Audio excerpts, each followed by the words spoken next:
ጥበቃ።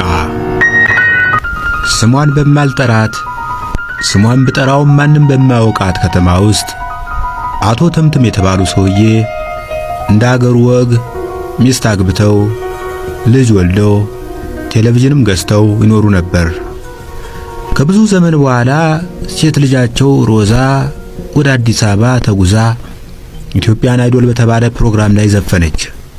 የዘፈነችውም ዘፈን ዛሬ ከሰዓት በኋላ ከቀኑ 8 ሰዓት ጀምሮ በጉጉት ለሚጠብቀው የኢትዮጵያ ሕዝብ በቴሌቪዥን ይለቀቃል።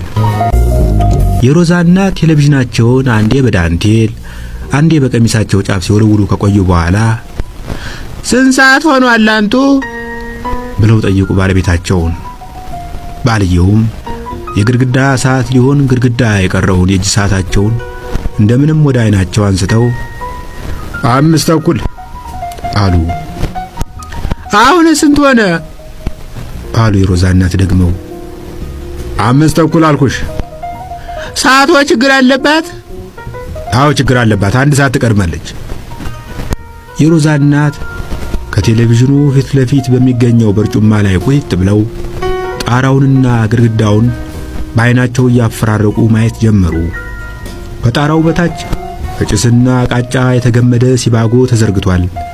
በሲባጎ ላይ ከበላይ ዘለቀና ከመድኃኔ ዓለም በፊት የተሰቀለ ቋንጣ ይታያል። እንዲሁም አቤል ለመስዋዕትነት ካቀረበው ጠቦት ቀጥሎ የታረደ በጋጓዛ ግድግዳው ላይ ተለጥፏል። ለብዙ ዘመናት ያህል ከተማይቱ ምንም የሚደንቅ ነገር አልነበረባትም። ከዕለታት አንድ ቀን ከአዲስ አበባ ከተማ የተነሳ አውቶቡስ ቴሌቪዥን ይዞ ወደ ከተማይቱ መጣ። የከተማይቱ ሕዝብ በነቂስ ወጥቶ ቴሌቪዥኑን አቶ ተምትም ቤት እስኪደርስ ድረስ እንደ ታቦት በቀኝና በግራ አጀበው።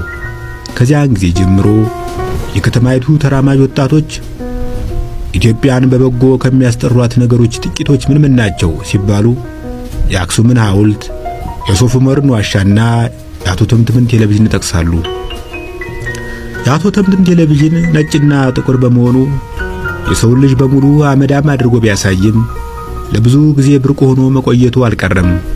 ለምሳሌ እንግዳ ሰው ወደ ከተማይቱ ገብቶ ሆቴል የሚገኝበትን አቅጣጫ ሲጠይቅ ጠቋሚው ቴሌቪዥን ከሚገኝበት ቤት በግራ በኩል ስትሄድ ታገኘዋለህ ብሎ ይመልስለታል። ትንሽ ሰነባብቶ ግን የአሜሪካ መንግስት ለሕዝቡ ንቃተ ሕሊና ብሎ የላካቸውን 2 ባለቀለም ቴሌቪዥኖች ከንቲባውና የቀበሌው ሊቀመንበር ስለተከፋፈሏቸው ቴሌቪዥኑ ለቤታቸው እንጂ ለከተማቸው ብርቅ መሆኑ ቀረ። ከዚያን ጊዜ በኋላ እንግዳ ሰው ወደ ከተማይቱ ገብቶ የሆቴሉን አቅጣጫ ሲጠይቅ ሁልጊዜ የማወርድ ቋንጣ የሚሰቀልበት ቤት ስትደርስ በግራ በኩል ታጥፈህ ታገኘዋለህ የሚሉ ጠቋሚዎች መጡ። አሁን ወደ ቤቱ እንመለስ። ባልና ሚስቱ እየተቆነጠነጡ የልጃቸው ውድድር በቴሌቪዥን የሚታይበትን 8 ሰዓት መድረስ እየተጠባበቁ ነው። ባልየው ድንገት ጣራውን እያዩ እኔ የምፈራው ሮዛ በምትዘፍንበት ሰዓት ላይ ዝናም ጥሎ ድምጿን ተመስማት እንዳይከለክለን ነው አሉ። እመቤቴ ታውቃለች ሲሉ መለሱ የሮዛ እናት። ለመሆኑ ትናንት የሜትሮሎጂ ትንበያ ሰምተዋል? አዎ። ምን አለ? ያው ዛሬ በህንድ ውቅያኖስ አካባቢ በሚገኙ ስፍራዎች በረዶ የቀላቀለ ዝናብ ይወርድባቸዋል ሲል የሰማው መስሎኛል። የህንድ ውቅያኖስ በየት በኩል ነው? አሉ የሮዛ እናት በጭንቀት።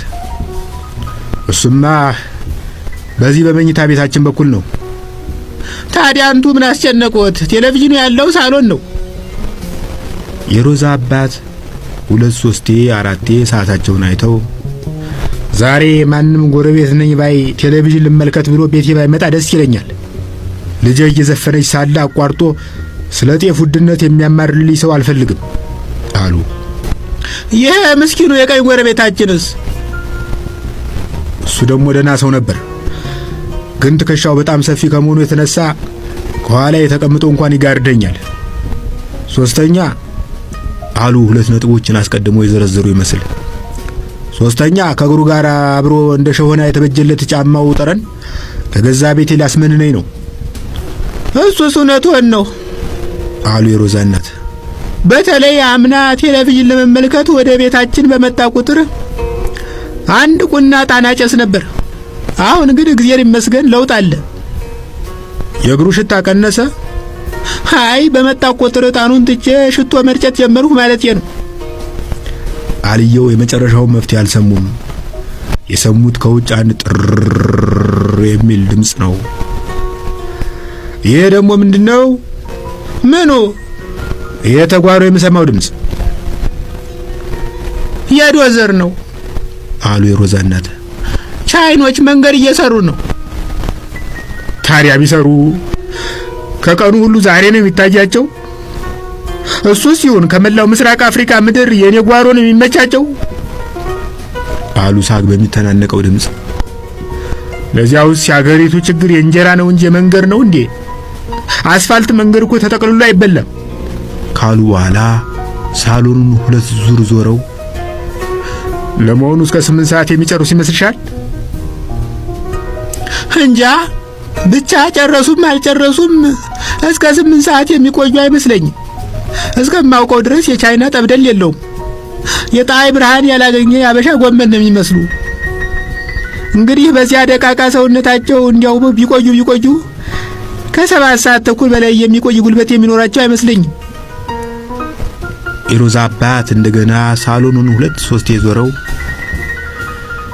ብቻ መቤት የሰፈሩን ጸጥ ታድርግልን እንጂ የቀይ ጎረቤታችን ጫማስ ጎርቶ አይጎዳንም። እኔ አሁን የምፈራው የድሩ ለፋፊ ጋሽ መጠንበሻው 8 ሰዓትን ጠብቆ ጥሩምባው እንዳይለቀው ነው። አይዞት አይጨነቁ፣ ዛሬ የሞተ ሰው የለም። አይ ታዲያ መጠንበሻው ምን አለበት? እሱ እንደሆነ መለፈፍ ሱስ ሆኖበታል።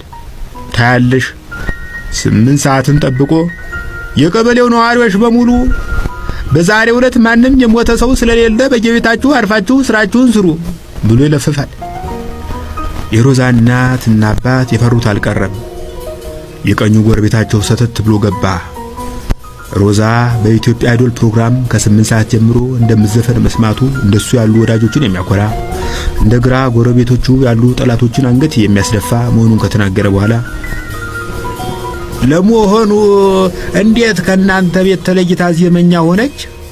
አይ በአደባባይ ባናውጀው ነው እንጂ ዜመኝነቷስ ከቤተሰብ ነው አሉ የሮዛ አባት። እንዴት? የጥላውን ገሰሰ የኔነሽ የሚለውን ዜማ ሰምተዋል? 64 ያወጣውን? አዎ። እሺ። እና እዚያ ዜማ ውስጥ በማንዶሌኑ ድምፅ አጠገብ ተድበስብሳ የምትሰማ ክራር የለችም? አለች። ይኸውልህ እንግዲህ እሷን ክራር የሚጫወታት ያክስቴ ልጅ ነው። ይገርማል። ግርማ እንደማያውቀው። አዎ ቃለ መጠይቅ መስጠት አይወድም አሉ የሮዛ አባት። ብቻ ምን ብዬ ልንገርህ፣ መላው ቤተሰባችን ከማህፀን ወደ ቲያትር ቤት ነው፣ ከማህፀን ወደ ቲያትር ቤት ነው፣ ከማህፀን ወደ ቲያትር ቤት ነው። እኔ ራሴ ሮዛን ከመውለዴ በፊት በሀገር ፍቅር ቲያትር ለ12 ዓመት አገልግያለሁ። በተዋናይነት ነው፣ በዘፋኝነት፣ በዘበኝነት። እንዲህ ያሉ ይጠብቃሉ።